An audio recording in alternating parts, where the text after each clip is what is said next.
Another week, another round of highlights and campus stories. This is the UON Weekly, where we bring you the latest happenings, updates, and stories that matter here at the University of Nairobi.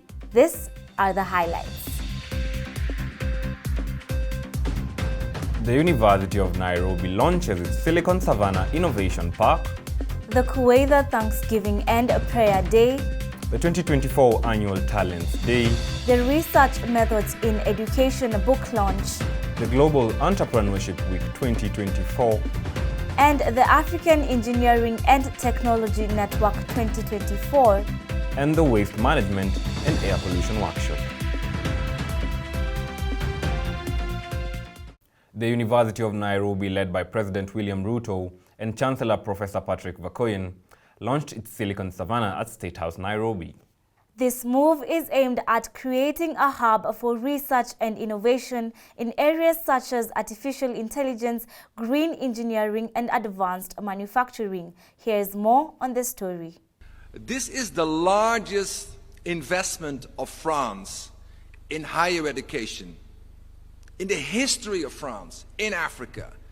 And thank you, Honourable Minister, to put your bet on Kenya, the 35 million euros inside University of Nairobi. The Innovation Park, Your Excellency, will seek to consolidate the university's place as a leading incubator and home of entrepreneurship.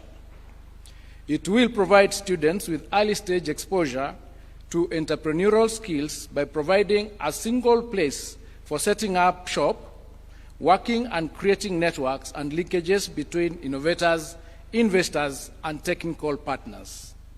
It is important that as we look at the array of space where we can create these jobs, technology, the digital space, is a very critical aspect and component of the place where we can expand high quality, forward-looking future and present jobs. Elsewhere, the Office of the Dean organized a prayer and Thanksgiving Day on the 22nd of November 2024. Members of the Kenya Union of Domestic Hotels, Educational Institutions, Hospitals, and Allied Workers attended the session to give thanks to the addressed terms. Ntinyari Ann with more on this story. Come see what the Lord has done resonated with the KUDHEIHA members in the University of Nairobi during the Prayer and Thanksgiving Day held on the 22nd of November 2024. Thanksgiving event whereby the lower cadre, the KUDHEIHA members, were to thank the management for converting some of their members from contract to permanent. Despite facing numerous challenges, the promotion from contract to permanent and pensionable employment was a turnaround for them, and it will enable them further their careers and grow professionally.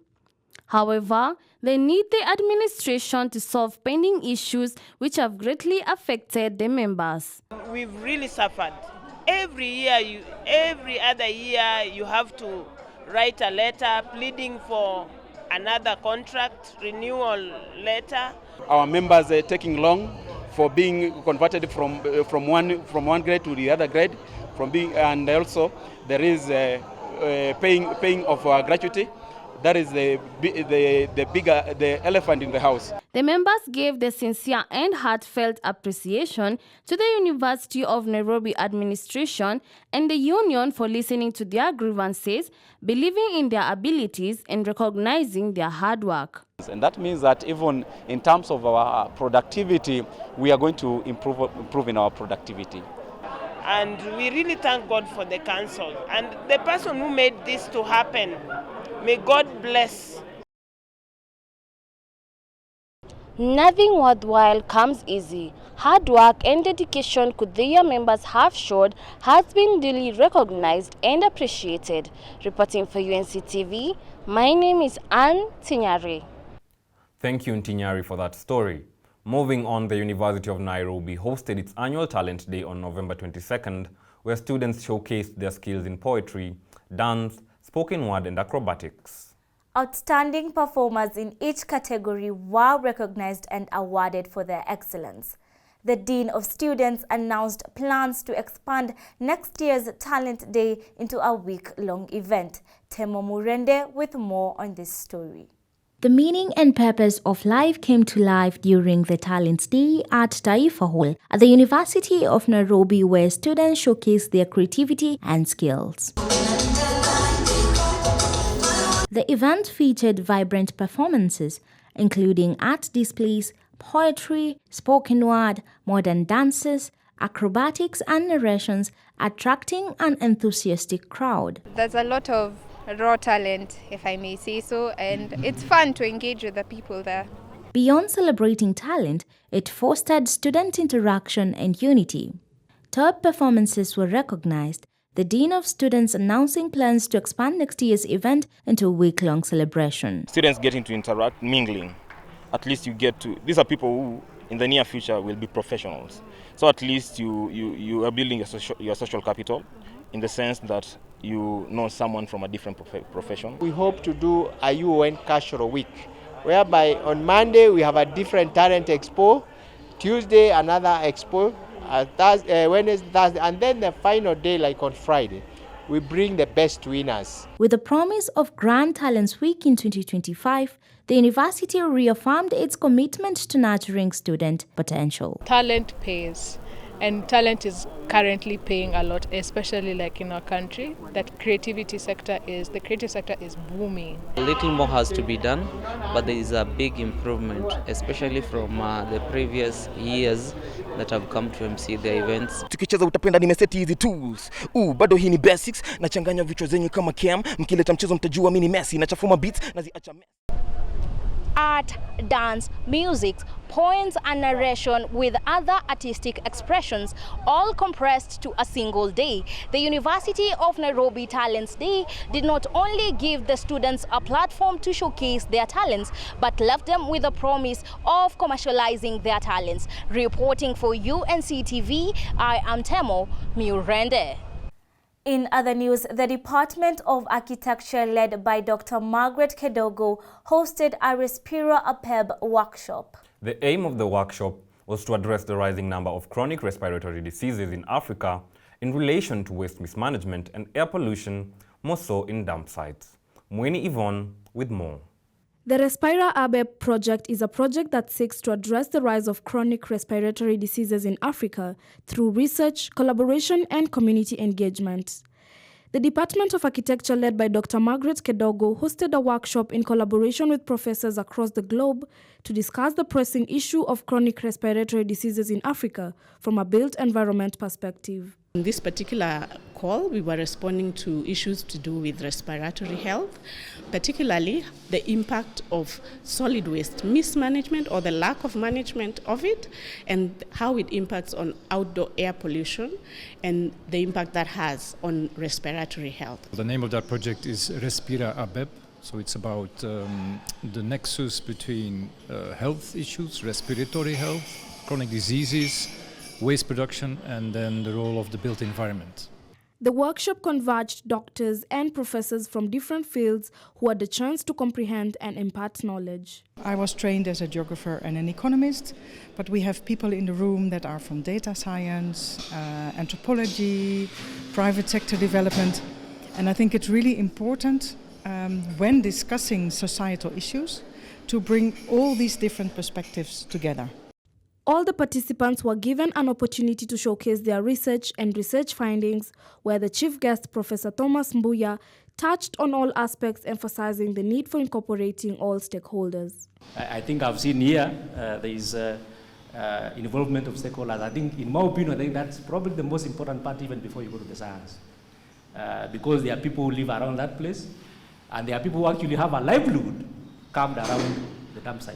We're really coming with an awareness of, or an interest in these places as a source of livelihoods, these places as the scene for everyday lives.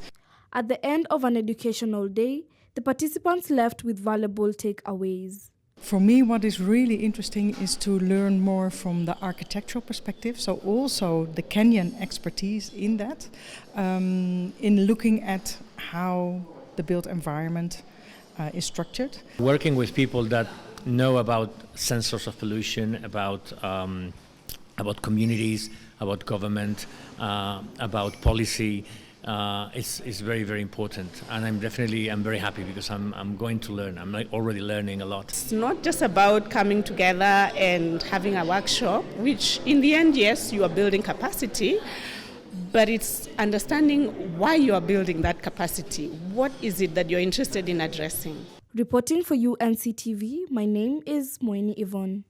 Elsewhere, the pitch and feedback session of the Global Entrepreneurship Week 2024 was held at the Chandaria Auditorium on the 22nd of November. The session featured pitches from aspiring entrepreneurs and feedback from their mentors. Building sustainability and inclusivity in entrepreneurship were topics discussed in the panel discussion during the session. Jedida Patience with more. Entrepreneurship is more than just starting businesses. It's about identifying challenges and turning them to opportunities. In an effort to promote inclusive growth and innovation, the University of Nairobi, in partnership with other innovative stakeholders, hosted a startup pitch and feedback session. The session was to mark the Global Entrepreneurship Week 2024. Young minds, aspiring entrepreneurs, high growth ventures for the future, to think what's the problem in society and what's the solution. Doing research recently on even things like financial literacy, things of the sort. The Wavumbuzi and Jasiri programs encourage students in their entrepreneurial competencies to create jobs instead of looking for jobs. In Jasiri, we start off from the premise that young people in the program focus on answering a couple of questions, but they are focused on society. Currently, Appen Softwares has 2 interns from the University of Nairobi, recently graduated, and the 2 interns are working closely with us in the project, and that in itself is giving them an experience and exposure of being able to see how startups are run, managed, and giving them the inspiration that they can also have their own startups. Yes. Promoting inclusive entrepreneurship requires a commitment from policymakers and all organizations to ensure that entrepreneurs have equitable access to relevant opportunities, support, and resources to start or grow their business. Reporting for UNCTV, my name is Patience Jedida. Thank you, Patience, for that story. Moving forward, Dr. Hilary Shikokoti, Professor Ursula Okoth, and Mr. Maurice Abangana officially launched their latest book, Research Methods in Education. The event was marked by overwhelming support from attendees who expressed their excitement that the book delves into the role of artificial intelligence in modern education. Ryan Wangari with more on the story. Research helps us to advance our knowledge and see the world in a different lens. To advance research and provide an extra resource for upcoming researchers, Dr. Hilary Shikokoti, Professor Ursula Okoth, and Mr. Maurice Abangana co-authored the book Research Methods in Education that was launched at the University of Nairobi Towers on Friday, November 22nd, 2024. Supervising students for many years, I saw the need. There are things they do not follow. You tell them, correct this, correct that. When the book comes back to you, those mistakes are still there. So it means they don't have a reference. I realized that most books in the library, the publications are either 2018 and below. And most of the books are outside Kenya. I decided to think about the Kenyan perspective. Some of the attendees who had gotten the privilege to read the book acknowledged the resourcefulness of the book and how it highlights modern dilemmas affecting researchers. Historians, such as myself, who are doing in the background of the study, you start with the global perspective, then regional perspective, then you come to your country. So for the historian, this is going to be a game changer in their research. It's the first book to incorporate artificial intelligence in research in Kenya. The book launch also provided a good chance for both authors and their professors to walk down memory lane, creating new memories while celebrating new milestones in their lives. Here, if you did not complete your master's within the 5 years, you will receive a letter from then Professor Nyaga She was our chairman at that time. You will receive a letter reminding you that this is your last year where you must complete your work. And you work hard and complete. Masters was given a maximum of 5 years, and it was 5 years. No wonder this is the university, and then we have others. With the book Research Methods in Education formally launched, scholars all around the world now have a perfect manual in their hands. Reporting for UNC TV, my name is Ran Wangari.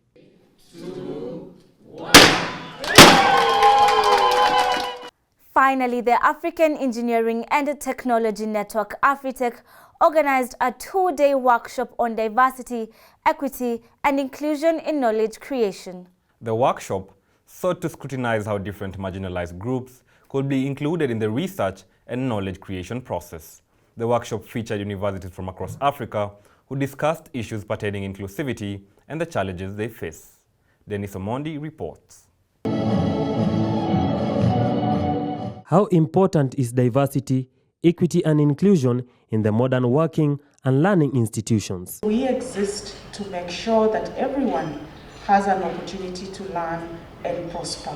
Afritech Network is working to drive inclusive digital growth through higher education and the power of collaboration. Groups like Afritech have gone beyond the borders of Kenya to include even other people from beyond. And you find that this kind of diversity is good because it will also improve our quality of doing things when we work with people from other places. The workshop that featured regional and international universities convened at the University of Nairobi to discuss how diversity, equity and inclusion can be embedded in the knowledge creation process of research projects. What we do is to raise awareness on the importance of inclusion in knowledge creation, try to make sure that we promote this research to diverse groups of people. How there are some populations that are totally marginalized, we don't have an idea about them, so we need to include them in the research and at the same time consider the ethical factors of considering this population. Focused on addressing gender imbalances in STEM fields and embedding inclusive education policies for both students and support staff, Mr. Brian Ouma, representing the management, highlighted the university's efforts in providing inclusive education. This goes in tandem with ensuring fair access to resources and opportunities, recognizing and addressing systems, barriers that hinder progress for underrepresented groups. Notwithstanding the disparities in culture, academic, financial abilities, access to technical skills, and age differences, the panelists brought forward solutions to ensuring that complex research projects are beneficial to every member of the society. Every year, we teach children and also professionals sometimes into really engaging in the decision-making process. We develop some educational materials and intervention for teaching the kids how to be safe online. The 2-day workshop organized by Afritech has brought forward insightful and in-depth discussions on the importance of embedding diversity, equity, and inclusion in research and fact-finding processes, learning institutions, and in workplaces. Reporting for UNC TV, my name is Dennis Omondi. Now you're up to date with the UON Weekly by UNC TV. Follow us across all social media platforms and remember to catch the next episode of the UON Weekly on YouTube. My name is Ruby Mutegi. And my name is Orongo Newton.